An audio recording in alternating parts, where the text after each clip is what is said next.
À Fort-Calquier, les Colibres, c'est un collectif d'habitants qui s'est fait promoteur pour construire son hameau écologique et participatif encore en chantier.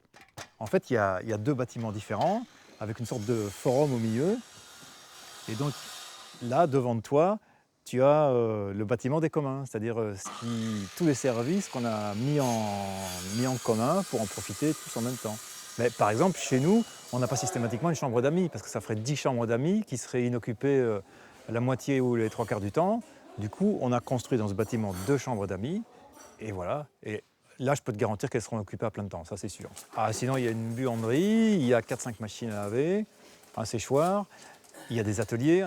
Et donc, en dehors de ces ateliers, bien entendu, on a la pièce principale, on va dire, c'est la salle commune, constituée d'une structure en bois et de 40 cm d'isolant de paille. Voilà.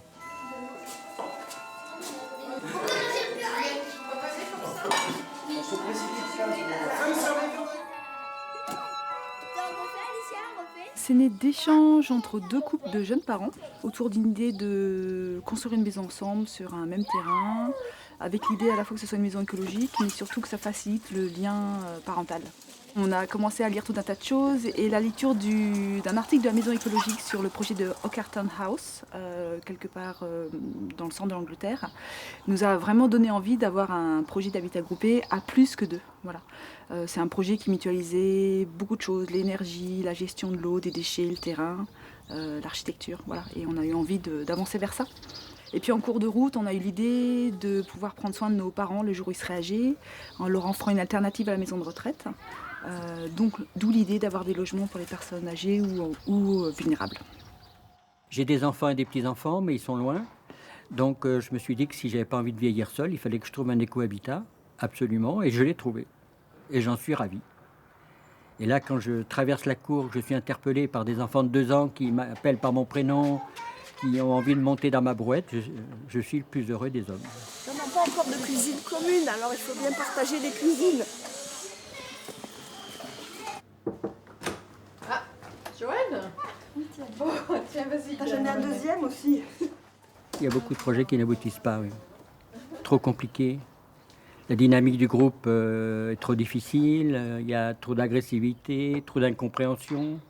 Il y a quand même beaucoup de plans différents. Il y a les problématiques du foncier, la problématique de l'architecture, la problématique des financements, la problématique du choix des humains avec qui on veut vivre. Alors, ceci est notre bible de travail, il y a encore les post-it au milieu, c'est annoté dans tous les sens. On a travaillé d'arrache-pied pendant 10 ans avec ce bouquin. On a commencé par définir clairement notre vision, qu'est-ce qu'on avait envie de construire comme type de projet, qu'est-ce qu'on avait envie de partager ou pas, comment on gérait l'intimité, comment on avait envie de prendre nos décisions, notamment par consentement, c'est-à-dire en tenant compte du point de vue de chacun.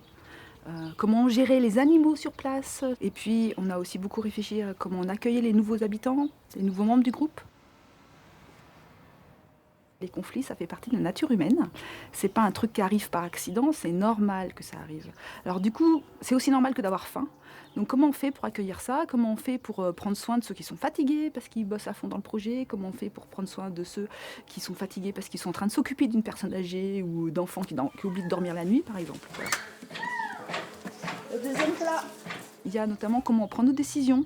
Si on les prend en votant, et par exemple on obtient 51% des votes pour une décision, il y a 49% des gens qui sont frustrés.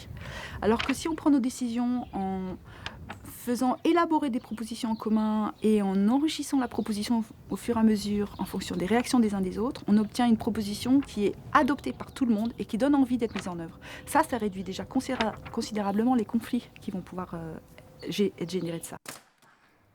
Et voilà, c'est fini. Un détail, des coordonnées, un commentaire. Rendez-vous dans la prochaine émission et sur le site de Priori Terre.